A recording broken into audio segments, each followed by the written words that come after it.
Okay. अस्सलाम वालेकुम दोस्तों, मेरा नाम ताबिश और आप देख रहे हैं मेरी ये वीडियो ताशिफाई यूट्यूब चैनल पे। और आज की वीडियो थोड़ी सी फैक्ट बेस है जो कि मेरे पर्सनल एक्सपीरियंस के ऊपर है।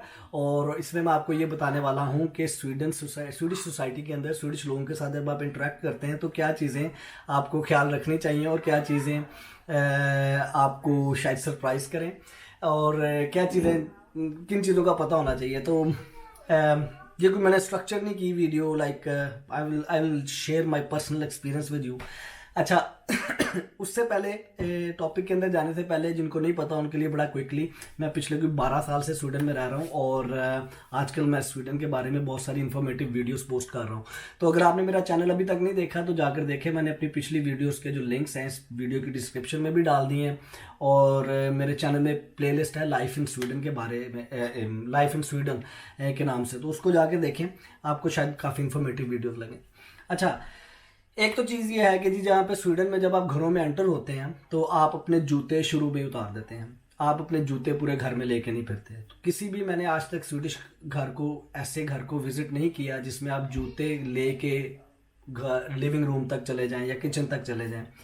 इसकी बहुत बड़ी वजह यह है कि ये एक तो अपने घरों को साफ सुथरा रखना चाहते हैं और इसको एज ए रिस्पेक्ट सिंबल भी देखा जाता है स्वीडन में। और मुझे लगता है शायद ओल्ड टाइम्स में, क्योंकि यहाँ पे बर्फ़ बहुत पड़ती है और यहाँ पर काफ़ी बारिश होती रहती है, तो जूते अगर आपके गीले हैं तो पूरा घर आपका उससे गंदा हो सकता है। मेरे ख्याल से एक बड़ी अच्छी बात है और ये हेल्दी चीज़ भी है। दूसरी बात, अगर आपको किसी स्वीडिश ने इनवाइट किया हुआ अपने घर पे तो आप उसके लिए कुछ छोटा सा गिफ्ट ज़रूर लेके जाइए। ज़रूरी नहीं है, हर कोई नहीं करता, लेकिन नॉर्मली लोग ये लेके आते हैं। और वो छोटा सा गिफ्ट जो सा बहुत एक्सपेंसिव नहीं होना चाहिए। That is just a gesture you show कि जी आई केयर अबाउट यू। आप एक छोटी सी चॉकलेट लेके जा सकते हैं, आप एक पौधा लेके जा सकते हैं, एक गमला लेके जा सकते हैं, लाइक दिस। ये मेरे लिए मेरा एक दोस्त लेके आया था जो फर्स्ट टाइम मेरे घर आया था। और ये होता सिर्फ यही है कि जब आप फर्स्ट टाइम किसी के घर में, तो ऐसी बात नहीं है कि ये लोग एक दूसरे को गिफ्ट नहीं देते, या ऐसी बात नहीं है कि ये लोग एक दूसरे के साथ चीज़ें एक्सचेंज नहीं करते। और ये कोशिश करते हैं कि कोई ऐसी चीज़ गिफ्ट दी जाए जो काफ़ी देर तक उस बंदे के पास रहे। और उसका फ़ायदा ये होता है कि जैसे ये पौधा है मेरे पास, तो वो बंदा मुझे याद आता रहता है कि अच्छा यार ये मेरे लिए लेके आया था। That I think that is very lovely. अच्छा जी, तीसरी बात यह है कि अगर आपको कोई स्वीडिश, या मेरा तो ख्याल है कोई भी इन्वाइट करे, स्वीडिश ही क्यों, इवन पाकिस्तानी भी आपको इन्वाइट करे, तो आप टाइम पे पहुँचें। टाइम पे पहुँचना बहुत इंपॉर्टेंट है। और अगर स्वीडन में आप किसी ने आपको इनवाइट किया और आप टाइम पे नहीं पहुंचे तो believe me they will not respect you any more. उस दिन तो आपको शायद एक्सेप्ट करें, लेकिन I don't think so they will have a very good feelings about you. Sweden में टाइम की बहुत ज़्यादा रिस्पेक्ट की जाती है और टाइम पर पहुंचने की भी बहुत ज़्यादा रिस्पेक्ट की जाती है। हो सकती हैं 5-10% हर सोसाइटी में एग्जांपल्स होती हैं, ऊपर नीचे होता है, लेकिन मैं एज ए होल बात कर रहा हूँ कि स्वीडन में लोग लेट होना पसंद नहीं करते और कोशिश करते हैं कि वो टाइम पे पहुंचे और उसके लिए वो एफर्ट भी करते हैं। और नॉर्मल रूटीन ये है कि आपने किसी के घर 8 बजे पहुंचना है और आप लेट हो रहे हैं तो एटलीस्ट 8:15 बजे तक आप उसको एटलीस्ट फ़ोन करके ये ज़रूर बता दें कि जी मैं लेट हूँ, मैं 9 बजे तक पहुंचूंगा या मैं 8:30 बजे तक पहुंचूंगा, या मेरे साथ ये इशू हो गया इस वजह से मैं लेट हूँ। आपकी वो बहुत रिस्पेक्ट करेंगे। होता ही है, अगर आपको डिनर पे किसी ने बुलाया हुआ है और 8 बजे का टाइम है और आप 8:15 बजे तक नहीं आए तो, और आपका कोई फ़ोन भी नहीं आया, तो वो अपना डिनर स्टार्ट कर देंगे, क्योंकि अगर उनके कोई बाकी गेस्ट हैं तो उनकी भी उतनी ही रिस्पेक्ट है। अच्छा जी, फिर आ जाएं आप उसके बाद, तो टाइम पे प्लीज़ ज़रूर पहुँचें।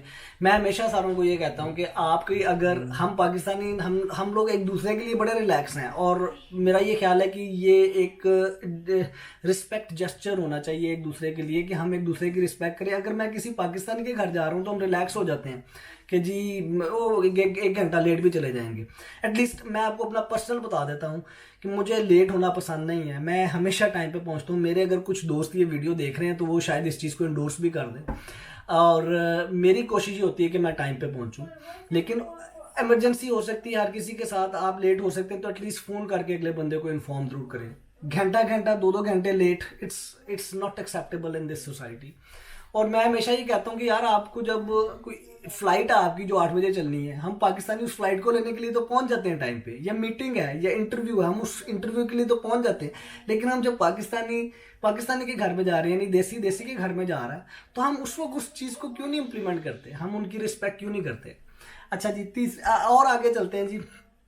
ये आपको जब जब आपको खाना सर्व करते हैं तो आप ये एक्सपेक्ट ना करें कि जी बहुत बड़ा सा मील होगा और फुल जी खाबा प्रोग्राम और जी रोटियां शोटियां ये वो, ऐसा कुछ नहीं। ये आपको मील ऑफर करेंगे जो कि एक अच्छा न्यूट्रिशनस मील होगा, और आपको शुरू में ऐसा लगेगा कि यार ये बड़ी छोटी सी क्वांटिटी मुझे उसने ऑफर की है खाने के लिए, लेकिन वो इतना न्यूट्रिशनस होगा कि आपका पेट भर जाएगा।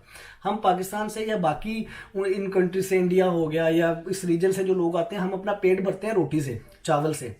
ये लोग अपना पेट भरते हैं, ऑफ कोर्स ये आलू खाते हैं स्टार्च लेने के लिए, उसको आलू और रोटी की रिप्लेसमेंट, जो चावल और रोटी की रिप्लेसमेंट यहाँ पर मेन आलू है।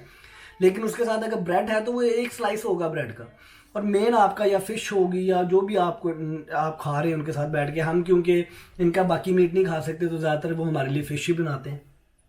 तो मैं सिर्फ बताने की कोशिश कर रहा हूँ कि quantity of meal does not matter, लेकिन जो न्यूट्रिशन है उसके अंदर वो इनफ होती हैं, आपका पेट भर जाता है उससे। लेकिन कुछ लोग घर आके दोबारा खाना भी खाते हैं, इट्स ओके। अच्छा, उसके बाद जी आप आ जाए, आप ये लोग जब आप इनके पास जाते हैं तो ये लोग आपके साथ कम्युनिकेट करना पसंद करते हैं। तो सारे के सारे जो गैदरिंग का जो एक पर्पस है वो रोटी और खाना नहीं है। हमारे देशों में थोड़ा सा ये है कि सारी की सारी गैदरिंग, आप एंटर हुए हैं अभी, 2 फैमिलीज ऑलरेडी आई हुई हैं उधर, या इनवाइटेड 3 फैमिलीज हैं, आप एंटर हुए हैं तो जाती बस ना खाना शुरू हो गया, खाना खाया थक हार के बैठ गए, और उसके बाद कोई इतनी ज़्यादा लाइक खाने के अलावा और भी एक्टिविटी नहीं है हमारे पास। लाइक शायद हो भी, लेकिन वो that is not the major thing. लेकिन इनके ये है कि आप बैठेंगे, बैठ के बात करेंगे, उसके बाद खाना is a part of the whole evening but not the whole evening. That's what I am trying to say, might be मैं शायद समझा पाया हूँ आपको। अच्छा, उसके बाद जी आप, हाँ, जब आप घर में एंटर होंगे तो आप अपना कोट उतार के, जैकेट उतार के शुरू में टांग देंगे, या आपका जो होस्ट है वो आपसे लेके रख लेगा कहीं पे। अच्छा, उसके बाद आप आ जाए जी, खाने के बाद नॉर्मली ये लोग कॉफ़ी पीते हैं, और कॉफ़ी के साथ कुछ मीठा होना लाजमी है। मैं पर्सनली मीठा नहीं खाता, और मेरे घर जो गेस्ट आते हैं मैं मीठा ऑफर करने में, ये नहीं, ऐसी बात नहीं मैं ऑफर नहीं करने में, पर हम लोग खाते ही नहीं है मीठा, बहुत ज़्यादा मीठा लाते नहीं, लेकिन हम बनाते हैं। We try to invite our friends. मेरे पास बहुत सारे मेरे स्वीडिश दोस्त आते हैं घर में, और मैं आपको बताऊं, इन लोगों को हमारा खाना बहुत अच्छा लगता है, बहुत बहुत बहुत अच्छा लगता है। और मेरा एक दोस्त है, वो तो मेरे हिसाब से मिर्चें खाता है मेरे साथ, अब मेरे साथ पाकिस्तान भी गया था। तो कहने की बात यह है कि इनको जब ये आपको इनवाइट करते हैं और आप इनको इनवाइट बैक करें या आप इन्हें इनवाइट करें, तो जब आप इन्हें आप अपने स्टाइल का खाना देते हैं तो ये उसी तरह खाने की कोशिश करते हैं जैसे हम हाथ से रोटी तोड़ के नवाला बना के खाते हैं। They respect that also. So हमारी जो वैल्यूज़ हैं उनकी ये बहुत ज़्यादा रिस्पेक्ट करते हैं। तो मेरा ये ख्याल है कि हमें इनकी वैल्यूज़ की भी रिस्पेक्ट करनी चाहिए। अच्छा, फिर आ जाए जी आप आगे। एक मेरे दिन में बड़ा इम्पोर्टेंट पॉइंट आ रहा था ये कि जब आप इनके लिए खाना कोई बनाएं तो उसमें बहुत ज़्यादा मिर्चें नहीं डालें। तो लेन जी, ये थी वीडियो, और भी बहुत सारे फैक्ट्स मैं वो बताता रहूँगा इन फ्यूचर। ये थी बड़ी कैजुअल सी वीडियो। अपना बहुत ज़्यादा ख्याल रखें, खुश रहें, और अगर आपके ज़हन में कोई क्वेश्चन है तो मुझे ज़रूर पूछें। हाँ, एक बात मैं आपको बता दूं कि मैं बहुत सारे दोस्तों को, मैंने अपने स्वीडिश फैमिलीज़ को इनवाइट किया, और बहुत ही हमारा क्योंकि स्टाइल है, हम डिफरेंट टाइप की डिशेस बना लेते हैं, और बहुत सारी डिफरेंट खाने मैंने ऑफर किए। उसके बाद कुछ मेरे दोस्त पीछे सिर्फ इस वजह से हट गए थे कि they can not host me like that, कि इनका जो नॉर्मल वे है वो 1 डिश है या सलाद है उसके साथ। हमारा बहुत वसी दस्तरखान होता है माशाल्लाह। तो लेकिन ये है कि ये भी एक चीज़ का ख्याल रखें कि आप उनके साथ उस लेवल तक चलें जिस लेवल तक वो आपके साथ चल सकते हैं। I think that is also very important. ये मेरी पर्सनल परसेप्शन है।